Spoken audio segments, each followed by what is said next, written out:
Hi everyone, my name is Ashley BeLoat and I am a working actress and model in Los Angeles. Thank you for joining us at the Film Circle. Today we are going to be talking about the importance of assuming creative ownership, the identity of being an artist, being a multifaceted artist, and working in the current creative climate. I'm excited to hear what we get into. There's a difference between making art and being an artist. Anyone can make art. Whether it's good or not is up for debate, and that's art in general. Everyone will always debate what we make, but the moment that we take on the identity of being an artist, that's an active journey. That is an active, it's not passive, it's something that we are always working at, exploring and growing. And the moment that we assume that identity and take ownership of our art and our journey, that's when so much power is on our side. Taking ownership, it pushes us to not wait for the opportunity to be given to us. We generate our own opportunity. We look for our creative community. We're making our own projects. We're keeping that ongoing resume forever going. What we've done before is great, but what are we doing right now? And taking creative ownership keeps us accountable in that regard to always be active, always be looking.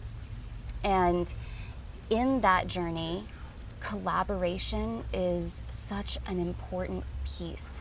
We cannot do what we do alone, no matter what your art form is. In music, film, fashion, it takes a village, it takes a community.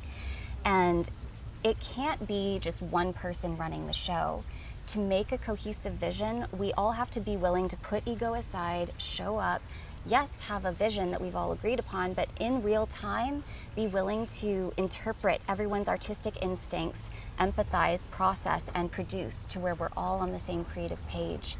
Having a collaborative artistic community helps us all ensure that we're all growing, that we're all ready for that paid opportunity. It's a very important thing that helps us stay alive, and I love that about Los Angeles. I think our community really understands that here. And I think this group is a perfect example of that too, because we've been focused a lot on verticals, which is where a lot of opportunity is right now. I think as well, and we were talking about this before officially starting, but right now is an important time where the human element of art is more important now than ever. We were talking about resonating with art, and if there's no human soul put into the art, there's no human magic, there's no magic to receive as a consumer. And so I think this puts a lot of power on our side as the human artists in this industry. We have something valuable to share with consumers, with viewers, with listeners that technology will never fully be able to replicate. And I think that this is the perfect time for us to take ownership of that magic and create together, as evidenced by Obsession and Back Rooms coming out in theaters now. I believe that was made by a YouTuber. I have no time to keep up with what's coming out in media, but I think that's a perfect example of this is the day and age of the independent artist, the independent filmmaker. And if our vision is strong, our team is strong, we can monetize that. I've produced fashion editorials. I have produced things, small acting projects for my own reel, but running a high-level film production is not something I've personally done yet. I think it's coming for me. So I may not have specific strategies or analytics to share on my own, but I would love to hear your question. I saw you on the runway not so long ago. Yes. Can you tell me the difference between the dimension of being on the catwalk as opposed to being, in front of a camera lens, saying a script? Yes. How does that affect you personally, like with your growth? I'm 5'7". I never expected I would be walking so much runway. I was always told 5'9" and above, and thankfully in Los Angeles, height really doesn't matter as much. Runway, I still try to keep a cohesive feeling on my walk. I try to tailor my walk to the designer. I look at the fabrics, I look at the line. I will ask also the designer's preference. Some walks call for more aggressive, some walks are more elegant, some are more sexy. And then this year I also had the honor of doing a performance walk where I was asked to cry on the runway and collapse. So that was a very interesting thing, being able to combine more performance to my walk. Fashion in general is interesting. It can be abstract. It can be moment to moment. Every moment can be its own individual thing. Whereas film, you want everything to tell one cohesive story. And if things may not make sense to the viewer right away, it has to be intentional and by design. I feel like Runway is a good merging of the two. It can be abstract. It can be something that commands a discussion afterwards to understand it, but there is purpose behind it, and it is a fluid thing from start to finish. And you mentioned like working with musicians. I always felt like Yes. when models go out on the runway, it's kind of like their concert. In a way. And like, you know, when you're doing like video or like movies, Absolutely. is that more like stepping into the studio? Which one do you prefer? Do you prefer the live aspect, or do you prefer like cuts, retakes? Ooh, I've never done stage, so my live performance is restricted to runway and the formats of film where we've done longer takes, up to 16 minutes. I feel like that's the closest comparison I've had to stage. I enjoy them all for different reasons. The beauty of doing something that's a little less on display for everyone, you get to really dive into and savor that process of actively creating with everyone. There can be more feedback exchanged in real time. So as an artist, I find that very gratifying. Getting on that same creative page with everyone is a very interesting thing. And being able to exchange ideas and adapt more, I do like. I enjoy them for the different challenges. Yeah. You're getting me into performer mode now. Come on. I'll take the. Okay, Ashley. Okay. Speak to the little 3, 4, 5, 6-year-old girl Yes. who sees your work and moves her soul and says, "That's where I want. That's who I want to be." What would you guide her? What would you speak to her? She's 3, she's 4, she's 5, she's 6 years old. She looks to you as a role model. She looks to you as a mentor for her dream that in a few heartbeats, she will be where you are now. Speak to her. You have to follow what interests you. We have the desires and interests that we do for a reason. People may not understand it at first. People may not encourage it at first, but I believe that what we have to share with the world in an art form is what makes us unique, the interesting perspectives that no one else shares. So if no one else understands it at first, great. That means that there's something really special you have to share with everyone. And you'll get better at communicating it the more you train. Follow what interests you, and it will prepare you for the next thing. And it's okay if it's not what you end up doing immediately for your career to make money. If it's part of you and you're interested in it and you're always training on it and you're always cultivating that skill, the resources will come, the opportunities will come. It has to make you happy, it has to inspire you, it has to challenge you. And I think also doing what you love, but also always seeking to learn. That's the nature of art. We have to do what we love, we have to share what we feel, but we always have to be there. It has to be an exchange. That keeps us evolving as an artist. So follow what interests you, do it for you, and don't wait for people to tell you it's cool. Don't wait for people to tell you it's good. It'll be bad at first, but it's special to you, and you have to be bad before you can be truly great. If it's yours, it doesn't matter. Great, good answer. So true. I've got just a more logistical, Please. down-to-earth question, but and maybe David can pop in on this too. But Yes.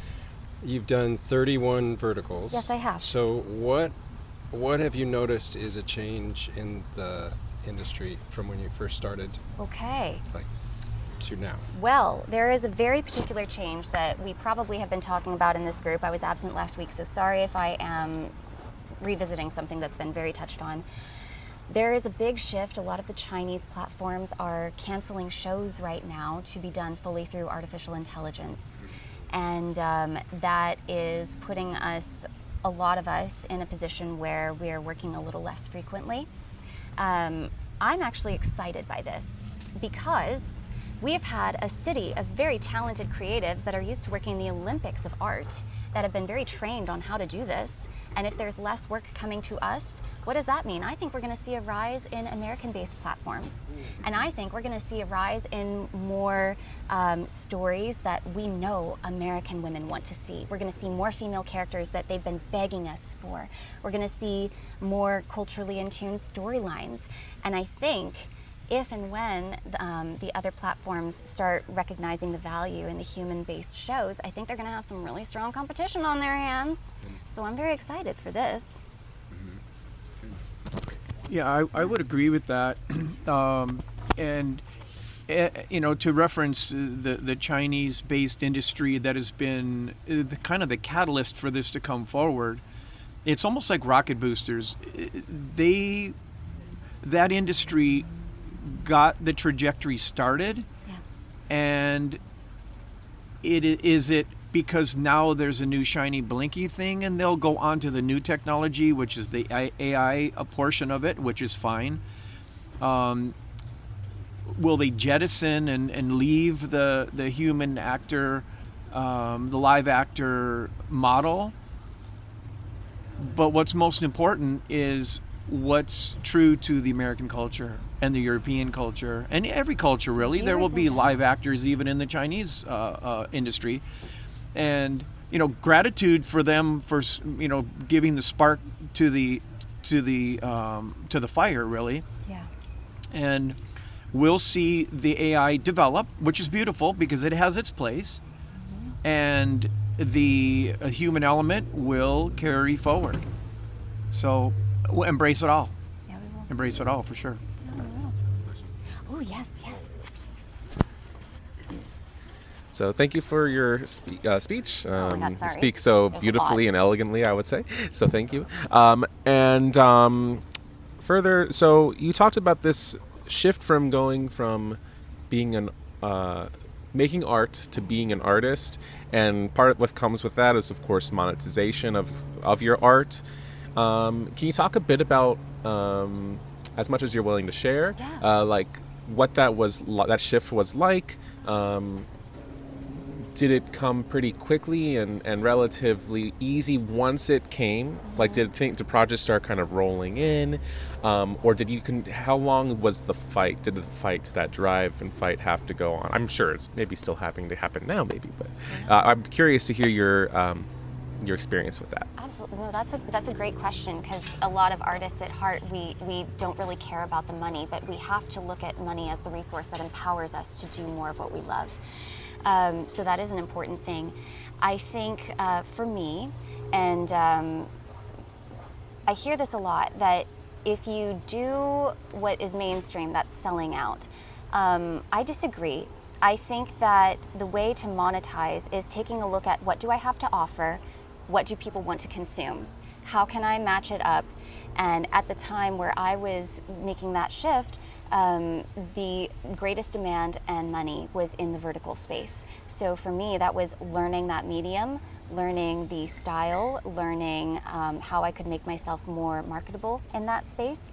And that will continue to change. I'm expecting things to shift again. And if and when it does, I'm hoping to learn the next new thing, evolve, adapt.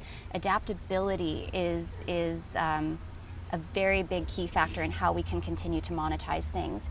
Continuing to educate ourselves in the advancements of the system. That was amazing that you went to that event about AI. I think it's a tool that we need to educate ourselves on and learn, because it is here. So yes, for me, that was learning the vertical space. And if bookings ever slow down, you know, I'm always re-strategizing how I can train to be marketable. I also actively work in commercials. I also do indie film. I also do, you know, the studio stuff whenever it comes to me, and I'm fortunate. And I self-produce my own fashion work, but there's no money in that. That's all for the soul, and that's all for the sake of art and elevating the team. But yeah. Thank you. Yes. Got a marketability question. Natural redhead? Are you natural? Oh no! Red, I pay once a blonde? month for this, Okay, and I will okay. give you her information because I want her to succeed and have clients.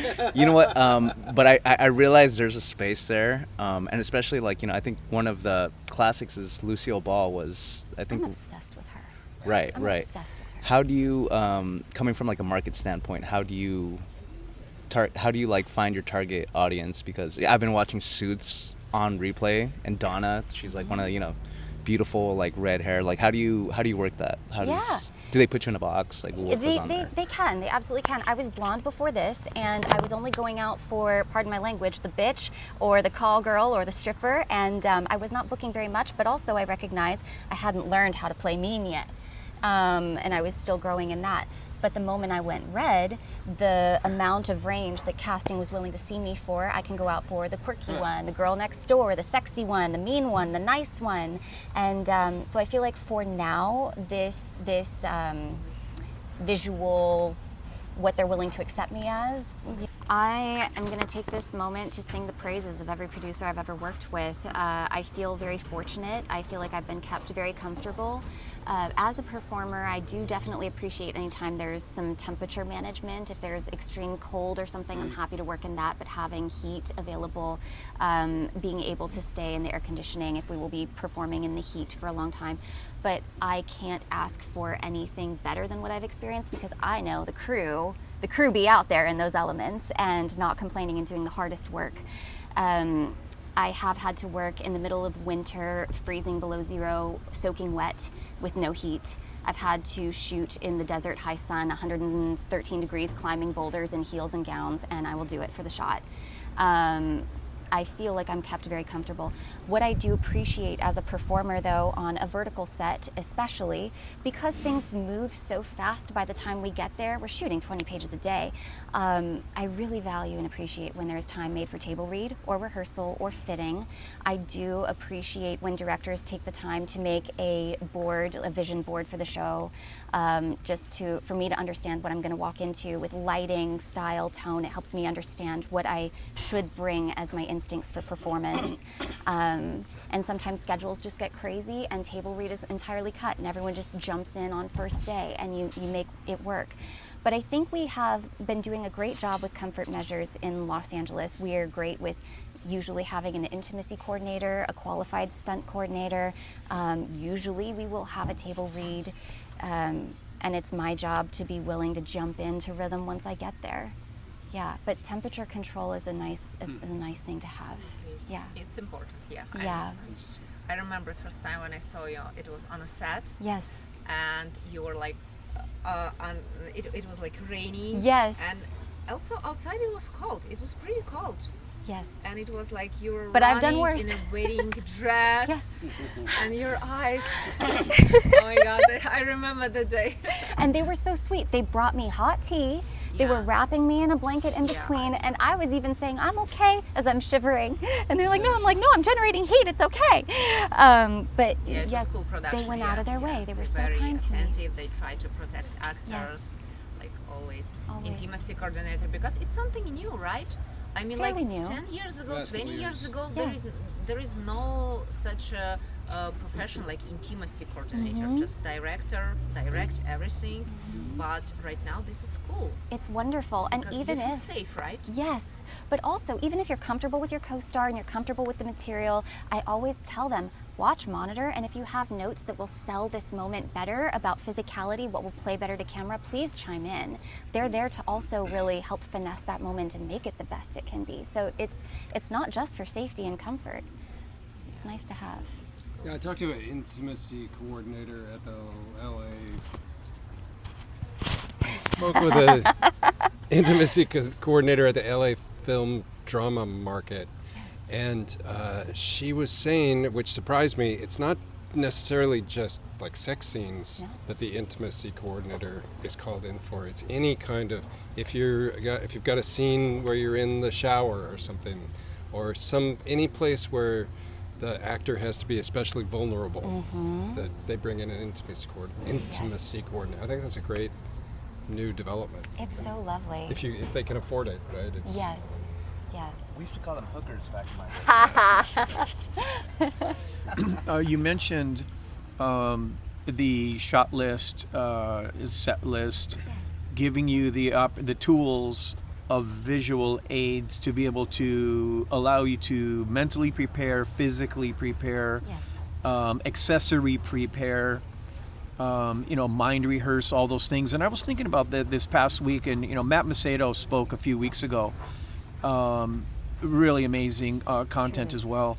And he spoke in depth about some of those things. And I was thinking that's an area that AI can definitely enhance Yes. the directors and the producers, even the writers, Absolutely. so that they can do, because he was showing how he did his little camera angles, and he would hand draw his little angles, then he would make notes on the scenes and different thoughts that would come to him. And a person could script that into AI, and it can give visual Yes. suggestions, visual prompts that would allow the actor to even be more deeply prepared. So that's a subset of AI adapted to the preparation, really, of the whole vertical experience. Yes. I think it's also helpful because, especially in the vertical space, client is also, like, if it could be a beautiful vision, if it doesn't please client, you have to be willing to adjust quickly. So having as much visual aid as a director to really express to client, this is my instinct, getting that kind of approved before everyone gets on set, it can save a lot of time. And it can help client just understand some of the choices you're making as a director too. So yes, I would agree. That would be a great utilization of that tool. Yeah. What's up? What's up? I'm so full of questions. I know, I love it. So, Neil Patrick Harris, Doogie Howser, anyone remember?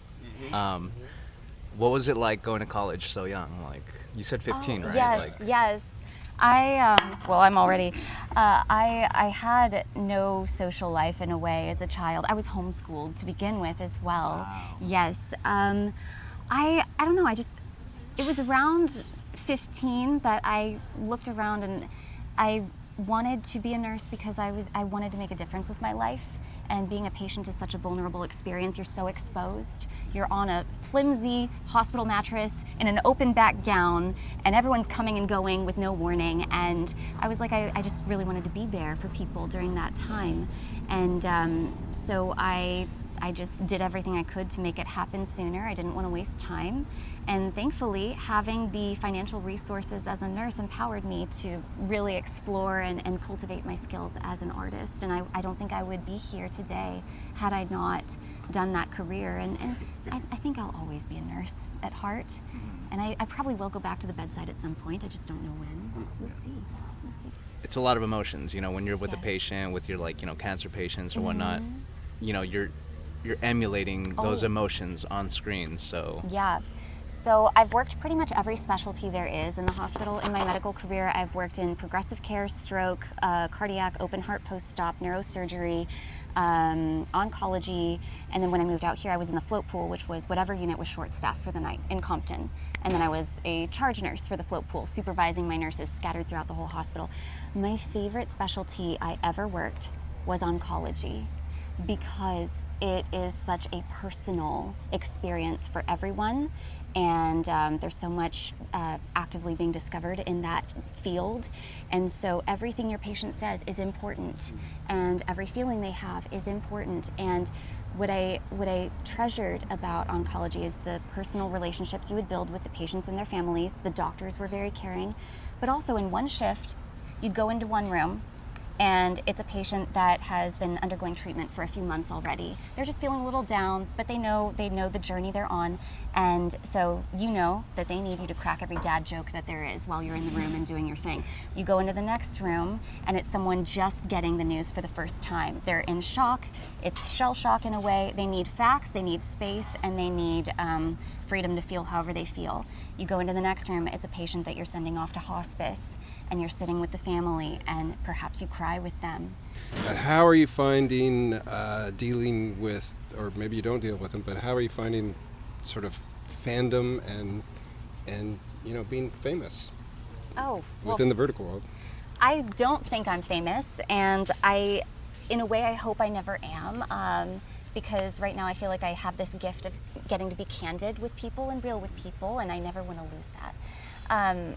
What I will say is I'm very happy because I know there are many women who enjoy what I make, and I love knowing that I am entertaining the women of today.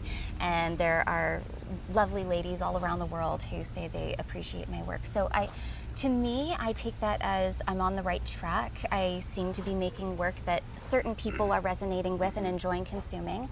And if that ever stops, then I need to examine why I'm here and what I'm making. I think that I should never forego the audience, the viewers. Every role I'm given, I think of the viewer. Every day on set, I think of the viewer. I sometimes let that fuel my choices and how I can best serve the audience, not just the writer, not just production, not just myself. So I'm excited that I seem to be building that connection and relationship right now. Good. Yeah. I have to sing the praises of people in music. I mean, we could not do what we do without you guys. And the finishing touches that you put, you are the heart and soul to a lot of finished products. And that's giving every character a musical theme or certain points in the story a musical theme and bringing that back at exactly the right moment with the right instrument. It's an art form. I have such respect for it. Appreciate Thank that. you. It's a lot of fun to do. I bet. You get to, I bet. you never know what the day will bring you. What you get to score.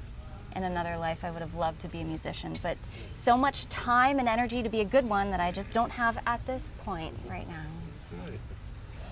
You play an instrument? I used to chopstick on the piano. I have a piano that I haven't touched in years. I played by ear, can't read music, but I loved learning how to play a song and then sitting down and explore, now how do I want to play it, and experimenting with that. And it's a very fun outlet, yeah. Today I do have at least one audition to do. We'll see if I have more. I have a script that I have to go over for Tuesday, small little commercial I booked, but it's commercial copy and it has to be word perfect and it'll be fun. But thanks to Verticals, I'm ready to memorize. And trying to do more planning on a fashion editorial that I am producing, and it's very ambitious and way too much that I bit off to chew, but I'm going for it anyway. So You also make your own, I do. Okay. Yeah, a lot of the editorials for Bazaar, Glamour Magazine, I creative direct wardrobe style, gather the team, arrange publishing, write the articles. Yeah. Wow. Yeah. Yeah. I like to stay busy. The more I learn about everything, the better artist I can be. Yeah. Yeah. So it really depends on the production. Some clients really want you to be word perfect more so than others. But I also try to feel out if they allow improv, if they're cool with it. And if so, I sprinkle it in a moment where it won't affect the story, where it will still be easy for them to cut out if they choose not to keep it in the editing room. I love to button my scenes because that's the safest thing to exclude if they don't like it. But I do really try to be as word perfect as possible once I step on set. In traditional TV, they are very strict on that. But I also never want it to keep me from having fun. Right. And the moment that you get too nervous or uptight about something, you stop having fun. And if you're not having fun, the audience won't have fun. Right. That makes sense. Yeah. What's your dream character you would like to play? I don't know. I love the characters that I'm offered, and I never thought that I would get it because I was just throw it in well, I won't get that. And then casting's it's yours. I find that fascinating because that means they found something believable about me that I didn't recognize, and that's a really fun journey of exploration. Some of the most interesting characters I've gotten, I got to play a representation of heroin. So when I was making that character, I made a profile for myself, for the drug, and also for the user's subconscious because I felt I was representing the repressed corners of his mind. So that was an interesting character to make. I enjoyed getting to play a witch, and she was the character that throughout the story you didn't know if she was good or bad. So I intentionally thought of my audience, how can I bait them in different ways but still keep it true to the character and still have very convicted feelings about everything I'm doing and saying.